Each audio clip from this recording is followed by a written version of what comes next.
Sounds kind of lame, but really it's just be nice to each other, really. Because at the end of the day, all the other things don't matter very much. The two of you are going to be the ones raising this baby forever, and you're always going to remember how your partner was with you. You're not going to remember if he was perfect at doing this or she was perfect or whoever our partners are. But overall, it's really important to just be doing it together as a team. Okay? Just really stick together as a team and just be really focused on the other person. Hopefully you'll always have great caregivers, but even if you don't let that stop you. Just stay a team because you'll remember that forever. And that'll be a really important part of getting you and your baby and your family on the right start. So we have this baby that came out. This baby's fine, right? Remember, as I said, if babies need to be if they need to be resuscitated a little bit, it's pretty straightforward. 99% or something of all babies can be resuscitated pretty easily. So they would take the baby to a little resuscitator. They would do those things, but it's pretty rare that you need that. So you have your baby with you. Let's say a minute and a half has happened. The cord's been clamped now because the pulsation has stopped. We're all good.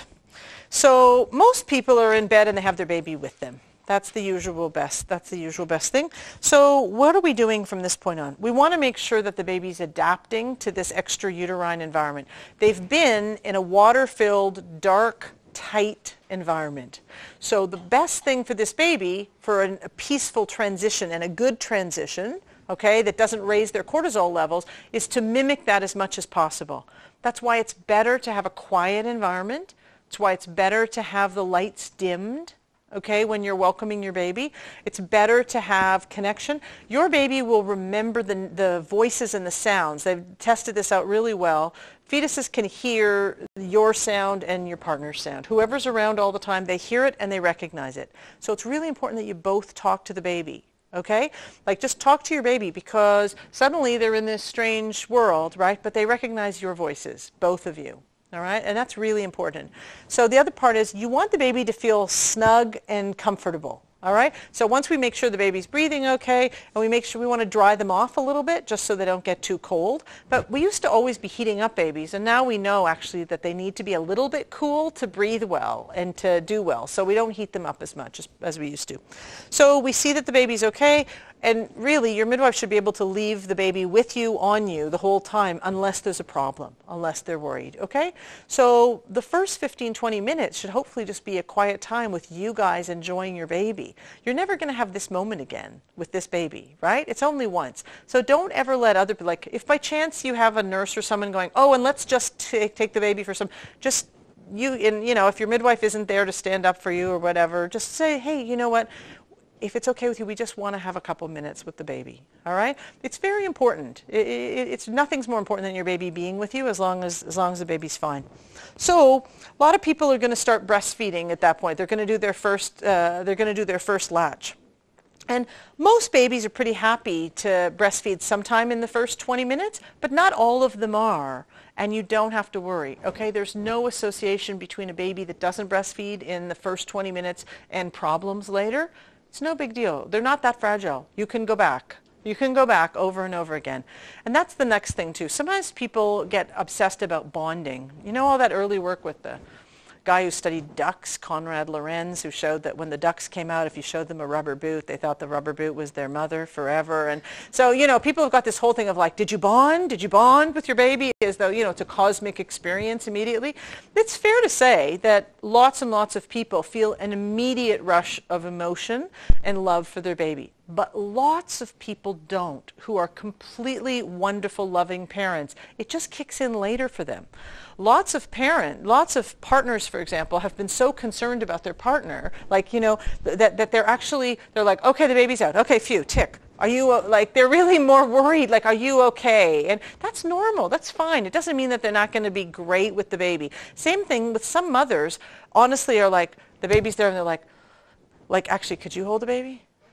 Because really they're a little overwhelmed. They're just a little physically overwhelmed. And that's normal too. So it's important because sometimes you see these films and you think there's only one perfect way to bond with your baby in the moment, and otherwise you will have lost something or your baby will have lost something. But people are not ducks. Okay, we're not ducks. And, you know, we're quite a bit more sophisticated than that, and babies are much more resilient than that. Okay, so even if your baby had to go to a little layette or a little resuscitaire or have to go down the hallway for something for an hour and come back, you can make it all up to your baby. Okay, you don't have to worry. But having said that, it doesn't make any sense to spend the first half an hour when a baby's born with the lights on and everybody talking and, you know, just wrapping the baby up and passing the baby around. It's much more important for that baby to be welcomed by you guys. You're the only people that matter in that room, and you're the only people whose voices that baby recognizes, right? So it is really important for that baby's security and optimal start if you can do that. So let's say you have a baby and the baby's looking around like, thinking of something, and there's very few things the babies think of at this point, okay? And the only one really is they feed and they poo. That's about it. They want comfort, they want food, and they eliminate. That's about it. It's very, very simple. So let me show you the best mechanical diagram that I know of to really help people with breastfeeding. And over the years, helped many people. And there's just so much worry about breastfeeding. But really, if you understand it as a mechanical thing, you will be helped hugely. Just give me a second. And here is, ever played Pac-Man? Okay. So here's the thing. People tend to think, okay, I have a breast, I have a nipple at the end of the breast, I have to breastfeed this baby, so they want the baby to be comfortable, and then they think, okay, go on the breast, all right? But the thing is, you have to understand the physiology of this, okay? You have a bunch of little milk ducts that come out of the nipple at the end, 8 to 15 of them. Then you have a little collection zone for milk, here like a little parking lot. Okay? And then you have these little tributary roads that lead off to all the segments in your breast. Okay? So what happens is that if this gets compressed, okay, whatever is in here shoots out and whatever is there comes down. Okay? If you clamp here, nothing happens. Okay? Except if this happens a lot, this will start to feel like hamburger. Okay? It's bad. So the truth is, breastfeeding is really 99% about the latch. And it's not quite as natural as you'd think. And if you think about this, you know, even birds learning to fly, if you study, I don't know, I'm a bird person. I like to go look at birds and biology. And it's shocking how much they have to learn how to fly. You know? So basically you're learning how to breastfeed and your baby's learning how to breastfeed. And you will again see occasionally these videos where the baby like magically slithers up and attaches itself. And yeah, it is amazing. Once in a blue moon that happens. Just like people have orgasmic births. It's true. I've seen one in 30 years, maybe two.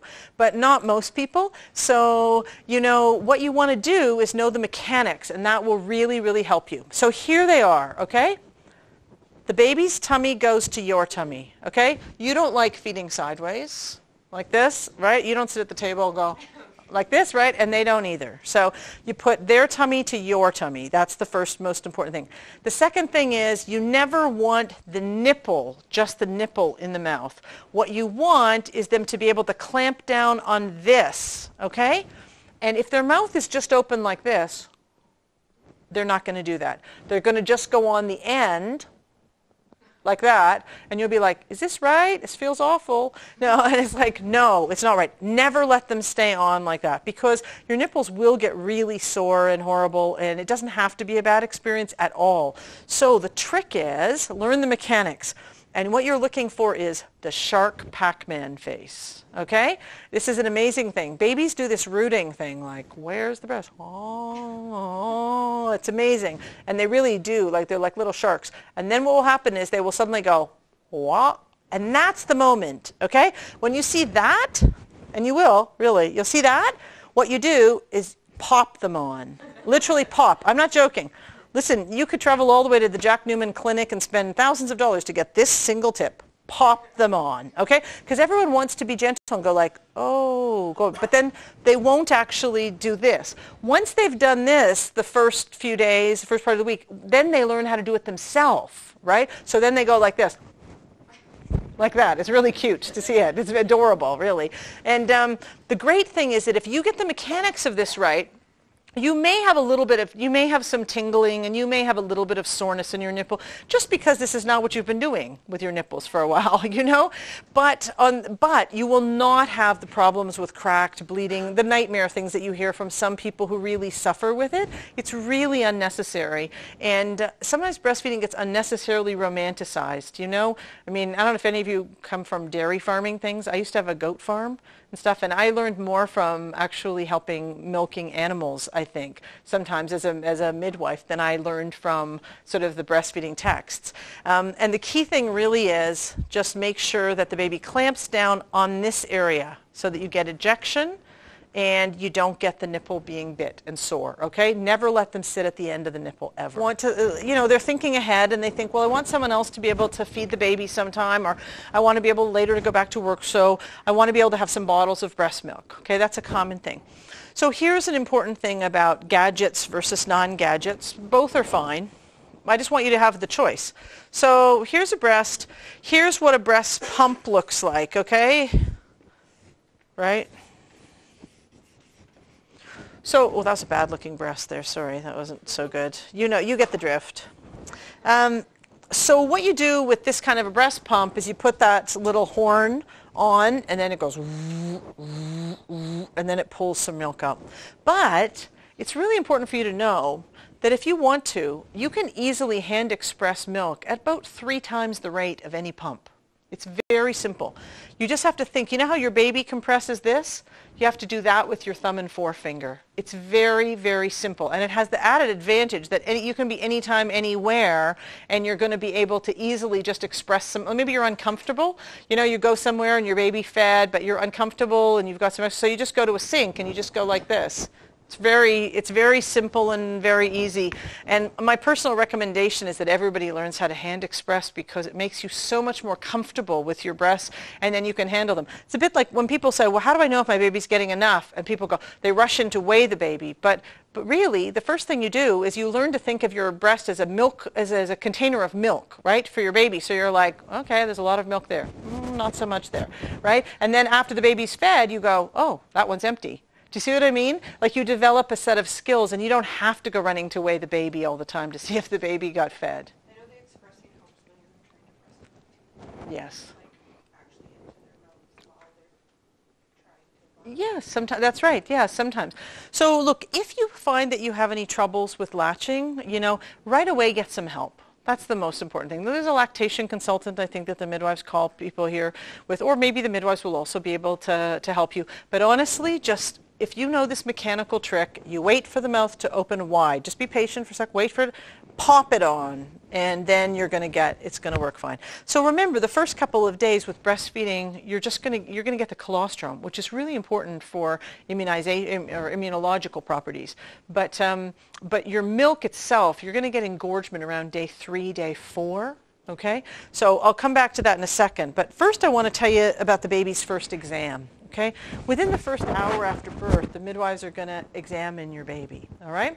So I want to walk through what they're looking for, just so you know, and what you know is, so you know a little bit about the physiology and the anatomy. So usually they're going to go general to specific and head to toe. That's the usual organized way. So if I'm looking at this baby, I say, oh, how's the baby's color? Does it look like there's lots of perfusion everywhere? And it's normal for babies to have blue hands and blue feet for the first 2 days. Okay, it's normal, completely normal. All right, so don't ever worry about that. Okay, it's also normal for them to feel a little cool there. Okay, or a little cool on the tip of their nose. They should just never feel cool here. Okay, if you're ever worried, are they warm enough? Are they okay? Just put your hand on their chest, on their abdomen. That should always feel warm. But there's far more risk to babies by people overlaying them and trying to make them all hot than them being a little tiny bit cool. Okay? So you don't have to worry about overwarming them. All right? But a little bit of blue here and here, here and here, that's normal. okay? Not to worry, all right? So then they're going to be looking about symmetry. Basically, we have 2 legs and 2 arms. Does it look like everything's moving the same? And the reason I'm looking is because that baby came through. I want to make sure that there was no pressure on the shoulders or anything, right? So that's what they're going to look at, right? And they're going to look at the general. Is the baby, you know, nicely alert? Is the baby sleepy? Is the baby irritated? Is the baby a little bit flaccid? Do we need to stimulate the baby? They're going to look at those things, all right? And then they're going to go specifically. They're going to start at the top usually, and they're going to check that the fontanelles, the soft spots, are there, and that's what allows the baby's brain to grow so quickly. Okay? Once in a while, babies can have, first of all, babies can have that little cone head. That's going to take a day or 2 to go down. They might have a little bit of bruising. Don't worry about it. It's fine. Okay? Secondly, once in a while, if babies were in a bit of an unusual position for a while in the pelvis, they can come out with these little things called cephalhematomas or cephalhematomas, which are basically like a bruise in between the bone and some other tissue. So they can have little bumps, like little baby goats, little bumps. And those things take a little while longer to go down. They take, you know, a couple weeks to go down. So they'll just look at them and just keep an eye on them. So then they're going to look at the ears. And remember, midwives do hearing tests in the first month of life, right? But your baby can hear from the beginning. All right? Then they're going to look to make sure both of the eyes look normal and fine. They're going to look at the nose, make sure the babies are breathing okay. Remember, babies have breathing that's not like older kids or adults. Babies have breathing that is designed to freak you out, okay? They breathe irregularly. So they can be like this. They'll be like this.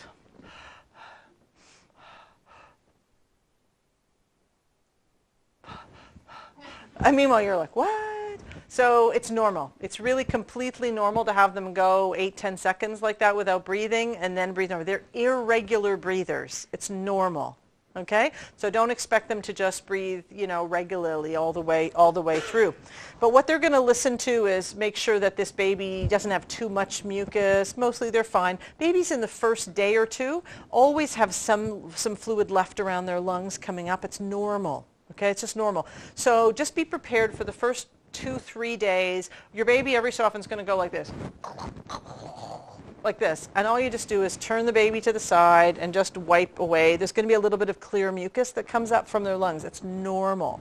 In the old days, people used to do this vigorous suctioning into babies, right, to try to clear all that so people wouldn't worry about it. But it was a terrible thing to do because it actually caused an abnormality in the trachea and in other parts of the throat and the lungs, and it caused problems for babies. So now you don't ever do that, but it does mean that you're going to have a little bit of stuff coming up, and babies are fine with it. But just turn them on their side and just wipe it away. Expect that for the first few days. Some bubbly mucus. It's common, okay? So, and the other thing to remember is babies have a little flap on the top of their stomach, and if you've had heartburn in your pregnancy, you know what it's like to have that flap not work very well. Well, babies, theirs doesn't know what to do yet. So sometimes it works and sometimes it doesn't. So you can be feeding your baby, right, day 1, day 2, 3 weeks even, and you think everything's great. You put up the baby to burp like this, and the baby goes, bleh, and it all comes up, the whole feed. And it's nothing wrong. It just means that the little flap on the stomach was down at the wrong time, so the feed just went on the top of it, and now it's coming back up. Okay, they're just like, have you ever had dogs or cats that barf really easily? Babies are a lot like that. They're not bothered. You're bothered by them barfing, but they're not bothered at all. Like they're like, oh, wrong spot. I'll do it again. Okay, they're fine about it. So basically they go, so they've seen the eyes. Remember, eyes can cross in the first month of life. They can go like this, and it's nothing. Okay, it's normal, completely normal, right? And they can see, people tend to think they can see about this far clearly, more or less clearly. I mean, people don't, the evidence is not that clear. Maybe we'll find out in 10 years that they could see better than we thought. But right now, I think the theory is they can see about this close. They tend to respond from the very beginning to loving faces better than harsh faces. And interestingly, they do tend to respond a little bit more to contrast. So sometimes couples will say, why does the baby always look more intently and seem to enjoy being with this one than that one? And sometimes if you have really dark eyebrows or dark hair with pale skin, for example, the contrast really gets their attention. So they'll be like this. Like that, and then someone comes along who's just, you know, all sort of one color, not so variegated, and they're like, oh, I'm going to sleep. All right, so don't take it personally. It's just a feature of as they develop their eyesight, they definitely respond. There's really great research on this one. They really respond to loving faces, and they also just are curious about contrast. Okay, from the very beginning.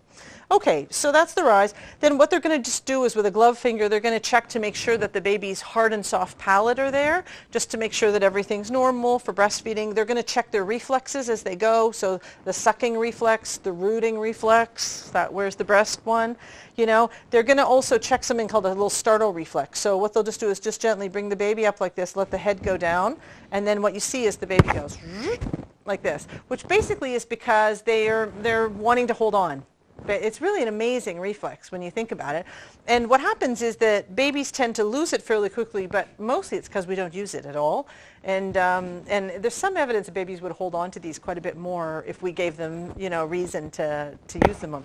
There's a little walking reflex. It's the same thing, more or less, which is if you do, it's a little party trick with babies, basically. You put their little feet here and they go bump, bump, bump, bum. It's a walking reflex. And again, it's gone usually within a few weeks. But I'm sure, to be honest, if we basically hung out with our babies playing with them more, they probably keep doing it, right? It's because we extinguish them. That's part of the reason that they go. So then they're going to just check for the neurological system. They're just going to do a little trick with the feet and see the feet bend and do some things. But that's about it for those things. So they're going to look at the chest. They're going to make sure both sides of the chest look even. They're going to listen to the heart rate, at least little 5 points all around the heart, right? Make sure it sounds good. Now, you got to remember, a baby coming out of the uterus now is breathing with air, has a whole different set of circulation than it had inside. It doesn't happen in 2 minutes. Okay? It often takes a day or a day and a half for that new circulation set up to be complete. So it's common for babies to have little levels of murmurs in the first day. Common. Okay? It's nothing to worry about. So if someone says something like, oh, I might be hearing a little murmur, don't worry about it. Okay? 99.9% of the time, these are completely transient, normal features of them changing from fetal circulation to outside in this world circulation. Okay? So then they listen at the back, they listen to the lungs, and they just want to make sure that the baby sounds nice and clear. Okay? Not wet and soggy, you know, and occasionally they might encourage babies to go, wah, a little bit. If baby sounds a little bit soggy, sometimes they just need to inflate their lungs a little bit more. Okay? But usually people don't need to do anything about it. They're going to look at the baby down the spine, make sure the spine's okay, make sure everything looks great with it. Okay? They're going to look down here at the umbilical cord. They're going to make sure that it's nicely attached. So here's the deal with umbilical cords. They're going to cut them. Okay? It's going to dry off in a week or so, and it dries by this funny process called dry gangrene, basically because we've cut off the blood supply to something that was previously a living piece of tissue. So if you put your nose near, they really don't smell very nice, actually, is the truth. But it's normal. Okay? It's normal. And the best thing you can do is nothing. Don't put anything on them. Just leave them exposed to the air, because the faster they're out there exposed to the air, the faster they just dry up and shrivel. Okay? Now, let's say you have toddlers visiting. Your biggest fear, everybody's biggest fear with the first baby, I think, and this one is, what if someone pulls the cord off? Right? Everyone's terrified. Like, what if I knock the cord off? And here's the news. You know what will happen if you knock the cord off? Nothing. Nothing will happen. One of you will cry probably, but nothing will happen. Well, you may have maybe a few drops of blood or something, but all you just do is take a little piece of cotton or something, just put some pressure. It's very quickly, this system is extinguished, and this is not, you're not going to suddenly be causing any big problems. Everybody who's got toddlers, honestly, at some point toddlers go like that. You don't want them to do it, and the baby will cry because they're not happy with it, but nothing terrible will happen to the baby. If you see a little bit of bleeding, just put pressure on it, okay? And nothing's gonna happen. They're going to be fine, okay? So with the cord, when you have a diaper on your baby, fold the diaper down so that the cord is exposed, okay? So I'll just show you with this one. Some people, we don't have any cloth diapers here. Some people use cloth diaper services, but I think most people are using some form of disposable. So basically the trick is, okay, this is an umbilical cord, right? So I'm going to fold this down here, right? So that when I do the diaper, whoops, I just It's going to go there, right? And it's going to go there, all right? So this stays exposed, and that way it just dries off faster. Okay, so let's carry on with the baby exam. We've gone through the heart, the lungs, the spine, all the reflexes. So now we're going to go down and look at the little genitals, okay? So people are going to look at genitals for males and females, and in the case of babies with breech births, okay, they're always swollen. If you have a vaginal breech birth, they're always terribly swollen. They will be fine within about 4 to 5 days, okay? So if you have a vaginal breech birth, just expect that the genitals will be very swollen, and they will be fine. They'll go down in 4 to 5 days. But most people are just surprised that the genitals on babies tend to look a little bit puffy. They tend, and that's just normal, and it's because initially, it's basically related to hormones. That's what it is. And so what you're going to see is, you're going to see a penis with testes, and people are going to check if the testes are descended. Okay, so they're going to just palpate to see if they're down in the little sac, 1, 2, and if they're not, it can be completely normal for it to take a year, but everybody worries about it, so they'll do some kind of a consultation to make sure if there's an undescended testes that it comes down in time, so you don't have to worry about it. People will catch that. Now, you should know that the little girls are going to possibly often have something called pseudomenses, which is some blood in their diaper in the first few days, okay? It's nothing. It's just because it's a withdrawal. Basically, they've been on all these hormones that came through your placenta. Now they're out in the world and they don't have that, right? So what you're going to see is that you're going to get some withdrawal bleeding, basically. Just a small amount of blood in their diaper. It's common, okay? It's nothing at all, normal. The second thing is that sometimes babies, particularly males, will tend to have little crystals, little like orangey pink crystals in their diaper for the first just over the first couple of days, all right? You shouldn't have this for any length of time beyond the first few days or any huge amounts, but you'll find little bits and it's fine. Don't worry about it, okay? So that's more or less the exam for the baby. Okay, that tells us everything that we need to know. And now your baby's needs are pretty simple. All you want is your baby should be spending as much time with you as possible. Your baby should be feeding as often as possible. And the single thing that surprises people breastfeeding the most is how often you have to do it with babies, because they have these little stomachs, right?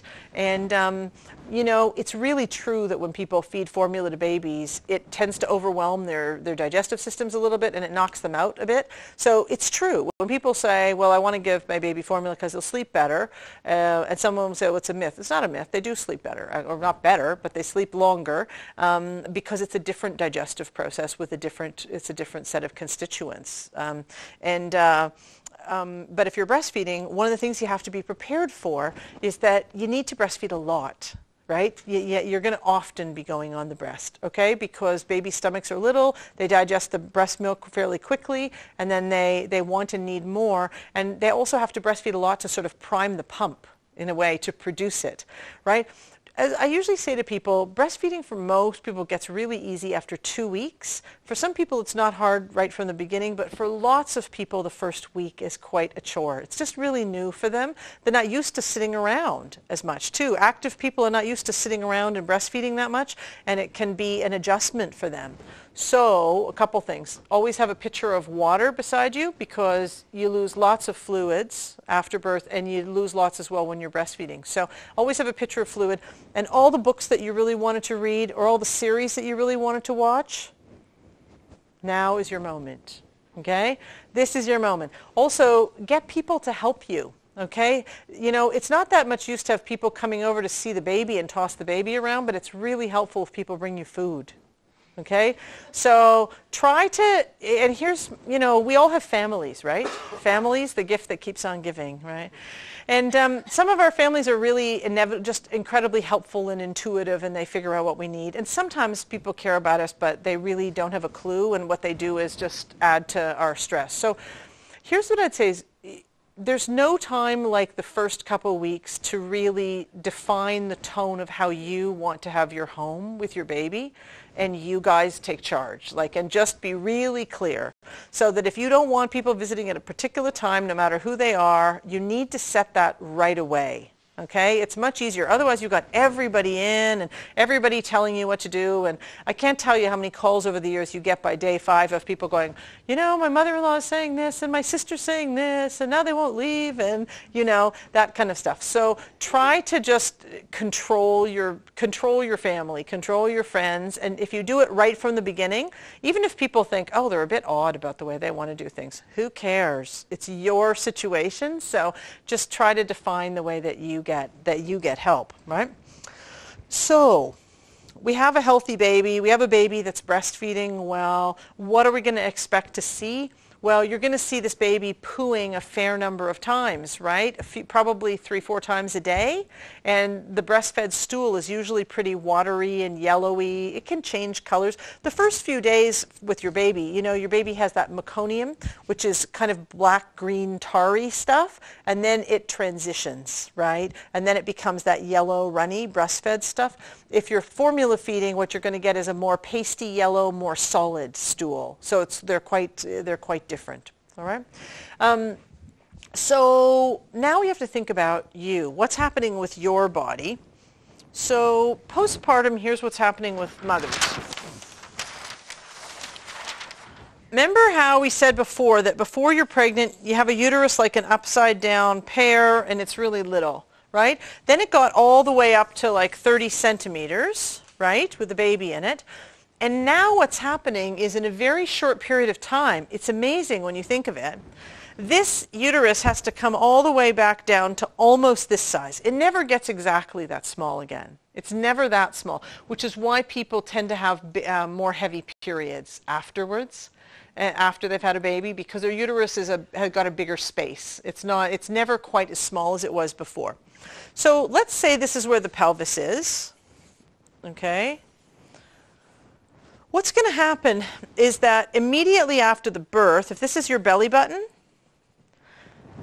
after this sort of wedge of muscle at the top of the uterus has pushed this baby out, you're going to have a uterus that's somewhere around here, okay? And what's going to happen is if you need to pee or something, you have a full bladder, it's going to push it up here, up to the right, and you're going to get a bit more bleeding. So the first thing new mothers have to do is remember to pee frequently, okay? It's one of the best ways you can protect your uterus from having too much bleeding, all right? Now remember the placenta, which is often about this size, right, was attached into the wall. So all of that area has potential blood vessels, right? So you want to keep the uterus tight. That's the idea. And as it gets smaller, what was maybe a space that was this big becomes this big. Can you see that? But if you get too tired, if you go up and down stairs too much, if you let your uterus get really big because you need to pee, those kinds of things, what will happen is as this rises, this area where the placenta was attached will open up again a little. And that's how people end up with those postpartum hemorrhages that you hear about, okay? So the things you can do to prevent that are, even if you're a super healthy athletic person, don't feel that you need to prove that in the first 3 weeks afterwards, okay? It's not a great idea. It's a great idea to go out and walk a little bit, 5-10 minutes or so after the first couple of days, but really until the uterus is all the way back in the pelvis and so small that there's no real bleeding site anymore, you want to just take it easy, okay? What's that? Yeah, exactly. And some have watched movies, read good books, enjoy company, eat. That's right, exactly, those things. Honestly, there's a very interesting phenomenon right now. I don't know if any of you have read about it, but in New York City and in Toronto, lots of middle class, upper middle class people from India and from China have gone back to hiring traditional first month caregivers that they always had before at home, but they didn't feel confident before to work with here. And so what it is that there are rules for pretty much everybody in Asia and many other places too. The idea is that women aren't really supposed to leave their home much in the first month afterwards. They're supposed to be looked after. and that's the best way that they're helped with their baby and to make a nice recovery, and they're spoiled, frankly, is the idea, like in the nicest way of the word spoiled. And so it's interesting to see there's this thriving business now of all these women from China, from India, who specialize in just looking after mothers and their babies for the first month. Afterwards, just like look after them, do the laundry, make sure they hang around in bed, and don't do too much, cook for them, all of that. And there's something good about that. There's this big misconception about how natural birth is supposed to work. And I understand why it happened, right? I mean, we had a situation where in North America in the 1950s and 60s, we tied people to beds. We gave them scopolamine drugs. We did routine episiotomies and forceps. And we medicalized birth in a way that helped nobody. It was a bad idea. It was just bad. So part of the birth movement and the idea of normal natural birth was partly to prove that people were not sick, right? That they were well. So out of that came kind of this mythology that if everybody's really just normal, they can just have their baby and pick up their baby and just carry on, and this idea that when people, live healthy lives in agricultural communities, they just give birth to their baby and then they're back in the field. Okay, I can't tell you how completely off the wall that is, because pretty much every traditional culture has a culture of somewhere between 3 and 6 weeks afterwards where women who normally work really hard every single day are cared for by other people, right? This is a complete bizarre fantasy that, people have. Doesn't mean that there aren't a few people who can do that. Of course, there's always a few people. But really, that's not your model. Like, it makes me really sad when I hear that people are off at the mall on day 3, because I think then you hear, they're having trouble with breastfeeding, etc. And partly it's because it is its own kind of work. It's just a kind of more passive work than most of us are used to. You actually really need to sit around, drink a lot of fluids, be relaxed, do all of those kind of things. And then, if you do get a bit stir crazy in your house, by all means, like after the first 2-3 days, go out for a walk, 5-10 minutes, just go slow. But it's going to take at least 2 weeks for the uterus to come back down into the pelvis, okay? So nothing vigorous before that point. No running up and down stairs. No lifting heavy things. No reaching up over your head in a big way to get things, because that basically causes an opening here. In the same way, interestingly, that we know that people who work in those jobs on assembly lines and reaching high have higher rates of miscarriage as well. So please, even though you're healthy and well, 2 weeks at least, don't do anything vigorous, okay? And then just gradually do it. By the time you get to 6 weeks, honestly, you can then go do whatever you want. I wouldn't recommend CrossFit training, but if you're a CrossFit person, go do it, you can pretty much do anything from 6 weeks, but don't do it before. Just don't do it for the first couple of weeks. And if you ever feel like your bleeding is increasing, put your baby on the breast. That's the first thing to do. Make sure you've peed, and put your baby on the breast. And then if it keeps going, obviously you're going to call your midwife if you were ever worried or you felt unwell, all right? So you're going to have bleeding that's like a heavy period plus clots for the first 2-3 days, and then after that it's going to start to turn more like brownish and then change colors, go a little bit pale, and it can kind of carry on in dribs and drabs for 2 to 3 weeks or so, and for people with C-sections sometimes another couple weeks later, but the heavy part of it is all in the first week, okay? And let's say you've been lying down. This happens to everybody.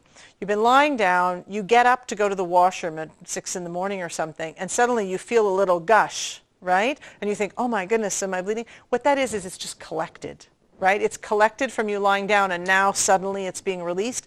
So don't ever worry when that happens. Just make sure that after that initial gush and you go to the washroom, that it doesn't keep happening.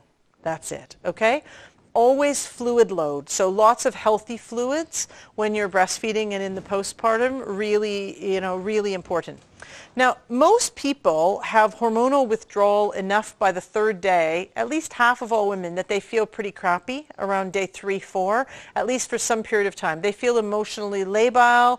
They feel they don't know why they're crying when they're changing a diaper. They have no idea why. Not a good day for big visitors. Don't go to a wedding on that day. Don't do anything that takes any real effort. Don't get into any fights. Don't do anything. Really, a lot of people get that, what they used to call baby blues, right? And it's a real phenomenon. It's not something to worry about, But what is something to worry about is if by week 2, 3, 4, you actually felt really down. If you felt really down and you couldn't go about your regular daily things, or you felt like you didn't care about things by 2, 3 weeks, then that would be then you know, you want to be on your toes about issues around depression and postpartum depression. The other thing is 8% of women after they have a baby develop a thyroid abnormality, and thyroid abnormalities completely 100% mimic depression. Right? So if you feel bad by 2, 3 weeks and you just feel sluggish and bad, always ask to have your thyroid checked, because it's almost 1 in 10. It's a lot when you think about it, okay? So that's what's happening with you, all right? And I think I've made it pretty clear about what you want to do. Now, how about if we bring back with you and your baby, how many people have heard about attachment parenting? Yeah, lots of people. So here's the simplest thing. You know, there's a lot of good work in psychology that suggests that the way we connect with our babies has long-term effects, and that we should do a good job connecting with them and help them to develop their own self-soothing, but in a way where they always have us. The one thing I would say about attachment parenting is sometimes people have an interpretation of it that can be a bit harmful for them and their babies, which is they think it's just them, okay? Nobody else. And here's what happens. Babies get habituated to any environment. So if a baby spends all their time in a sling on just one person's chest, and they only get used to that heart rate, they only get used to that smell, they only get used to that voice, they will be stressed out of their little brains when you give them to somebody else. Okay? So I think it's really important to understand that babies can attach early on to a number of people. And particularly, you know, if there's a couple of you, you should definitely take turns. So you don't want to have a baby that gets habituated to only being able to be comforted by one person. And you can definitely create that if you just constantly leave the baby on one person. So make sure that the baby's always, you know, often held and handled, but also put down on their tummy while watched on a towel or so, to get their exercise. Little baby massage. If you haven't taken a baby massage class, you can see lots of them on the internet. Fabulous. Great evidence that baby massage helps babies to develop better physically, mentally, all kinds of things. Very easy and fun to do, baby massage. And definitely have your baby held a lot by your partner and the other people who you want to be close to your baby. Okay? So don't just have the baby just with one person all the time, or you will get a baby that is like this because they haven't learned to habituate to anything else. So handling babies. As someone alluded to, we tend to deal with babies far too tentatively, and then they get nervous and they don't do as well. So basically what you want to do is first be comfortable burping a baby. It's really easy to hold them all like this. You put a finger under here, a thumb under here, and then you just hold them like that, okay? So if you hold them, you can have them sit on your hand like this. You can have them sit on your lap like that. And then when you go to burp them, some people just go like this. Some babies will burp that way. But generally, if you start lower and tap and then go up, tap and then go up, you're much more likely to move bubbles up them if you go like that, right, than if you just go like that. All right? So burping, babies are really different. Some babies will give you very satisfying big burps, and other babies just don't very much. As long as they're not gassy and they're not bothered, don't worry about it. Okay? The next thing is, babies can't move their intestines a lot by themselves, so you have to help them a little, all right? And they will be less likely to be grumpy or gassy if you regularly compress their little knees up to their chest like those yoga. How many people go to yoga classes and do those wind relieving poses? So don't just go like this with the leg, because that doesn't do much. You want to press them in like this. Okay, like press them in, press them in, press them in, and they really like it actually. So, and also twist them a little, twist them a little, twist them a little. They like it, and it helps them to move everything through their intestines, so they're happier. Now, I'm going to give you a little tip that will help you save hundreds of dollars in diapers. Okay, so when you know that your baby's pooed, you think to yourself, oh, I better change the diaper. Okay, so you go, okay, there's some poo on it. So you go to change it. Then you put the baby in, and then you hear them go, and you go, oh, again. So then you go and you change the diaper again, right? And then 10 minutes later, and you go, oh my God, there's 3 diapers, just like that, right? Plus the baby gets a little irritated because you're constantly going, putting them down, changing the diaper. So here's the trick, okay? You think your baby has pooed. So basically you go You have the baby like this. Don't rush to put the diaper on, okay? If you have any kind of a little washcloth, anything, just put it in a little bit of tepid water, okay? And these babies don't have genitals, but every baby, whether they're boy or girl, has a little area, a perineum, okay? That perineum is the spot between the anus at the back and the genitals up further, okay? That little zone, okay? And what happens is if your baby's pooed a little bit, so then just play around a little bit. Do the compression knees, talk to your baby, twist them a little bit. And then what you just do is with this tepid, wet thing, just gently but firmly just push down on the perineum a little bit, okay? And just in like that. And you know what will happen? They will happily go whammo, poo, and they'll be so happy. They're like, thank you. They feel so much better. They really, because otherwise it took them an hour to go like this. So they're so happy. Okay, there's no risk to this. There's nothing bad, right? So you put the pressure on like that, then you do the little leg exercises. They bang, they poo like that. Now they've got a complete poo pretty much, and there you go. Put the diaper on. Okay, that will save you tons of diapers, but most importantly, your baby will be much happier because they don't like it. Would you like it if you went and you had half a poo and then you had to still hang around? You know, it's not nice. So it will definitely help them.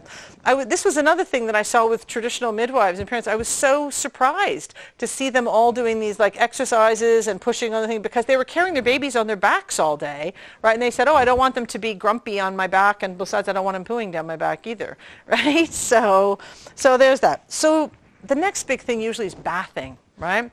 And really the best advice is in the first week particularly minimally bath your baby, minimally, because you know they've got protective oils on their skin. You want to clean them up a little, but it's not like they've been out, you know, playing soccer and they have dirty clothes or something, right? Really, you don't need to be bathing them in any huge way, but you want to feel confident in washing them. And they all get little milk running down their neck, so they have little stinky milk down their thing. So what you want to just do is just get one of these little napkin things or little, you know, washcloth things, something that you like. And you just want a little bit of warm water and just do it like this. Pediatricians will tell you that the #1 cause of children's skin conditions is people using products on their skin. So everyone wants to know what's the best product. I mean, go ahead, get a product. But the truth is they don't need a product. They just need this. They just need some warm water on their skin. That's really, and that's what's the best for their skin, is a little bit of warm water on their skin, and that's it, okay? But so when you decide you want to bath your baby, one of the nicest things is actually just put your baby in the bathtub with you. You know, you want to make sure it's not too hot. Obviously, you don't have a little lobster baby, but you take your baby in the water with you, and they just love it. They swim around. You know, you hold them. They're just so happy. It's a really, you hold their heads like this, and they're fine. And even if they, people are afraid of something terrible happening to their baby, but even if you slip a little and they get a bit of water, they're fine. You know, they're built to go like that, and babies have great alarm systems. You know, they let you know. So I would say just wash these areas and wash the diaper area, and then put your baby in the bathtub with you. All right, and then you're going to really enjoy it. But if you really want to do the ritual bathing, nothing wrong with that. So you have a little bath, right? You warm the water so it's just comfortably, and the way you test everything for your baby is here. Right? If it feels okay here, it's okay for them. Never here, never anywhere else, right here. If it feels okay here, it's good for them. So basically what you want to do is you put them in, and usually they're slanted now, those little tubs anyway, or you just hold their little head, and then you just go top to toe, basically. The key thing is, because they can get kind of goopy eyes, when you wash an eye and you put a little cotton pledge or something on it, just go out like that, right? Don't put the eyes over here. Right? Like, don't go over one eye to the other, because if they have a bit of a little eye infection, then it'll cross over. So you want to do that. The other obvious thing is when you're changing their diaper, you kind of want to, as much as possible, not have the poo go up into the urethra. Right? So if you can help that, you want to be able to have it go from the pee part down the other way. Okay? And here's another little tip. Imagine there's a penis here. When you put a diaper on a boy baby, he always take a minute to put his little penis down. Okay, because otherwise poor guy's going to pee all over his face all the time, and they get upset. You know, they just hate that because they pee and then they wake themselves up and they get upset. Poor little things. So just always put make sure when you're changing their diaper you put the penis down, right, and then they'll be more comfortable. So right away you're going to start doing Kegel exercises literally within hours of the birth. Okay, and at first you won't feel too much, but then afterwards you'll feel more and more. So just while you're sitting around, just do them all the time.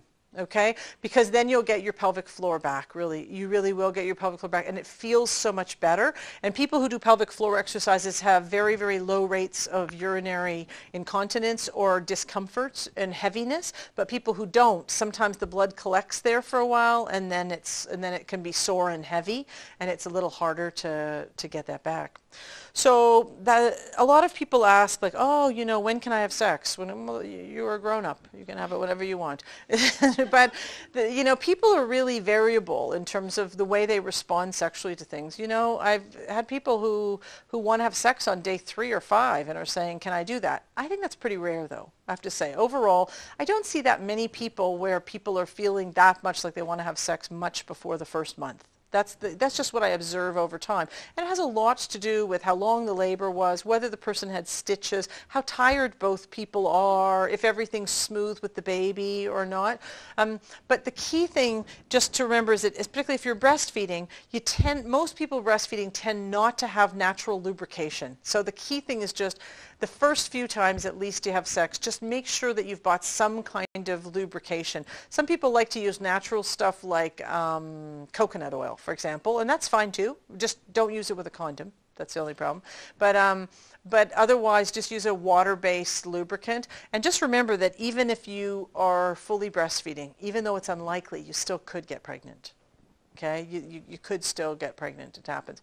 I can tell you, it's funny, my brother is a doctor who just recently had his first, second, and third children, each one something like 9 months and a week apart, and or something like that. And they fully breastfeed, and they were both convinced that it would be impossible for them to get pregnant that fast. And each time, I mean, literally, we're talking in the first month postpartum, they got pregnant, or she got pregnant. But so it does happen. It doesn't happen that often, but it happens enough. So just make sure for you, you know, it's not optimal to get pregnant right away. Even if you're planning to have kids super close together, it's best to have at least a few months in between for your uterus to be able to get back down and do that. So really, the only thing with sex, I'd say, is just make sure that you use a water-based lubricant. And the other thing to understand is because of the processes in birth, you may have temporarily, at least, some different nerve sensations.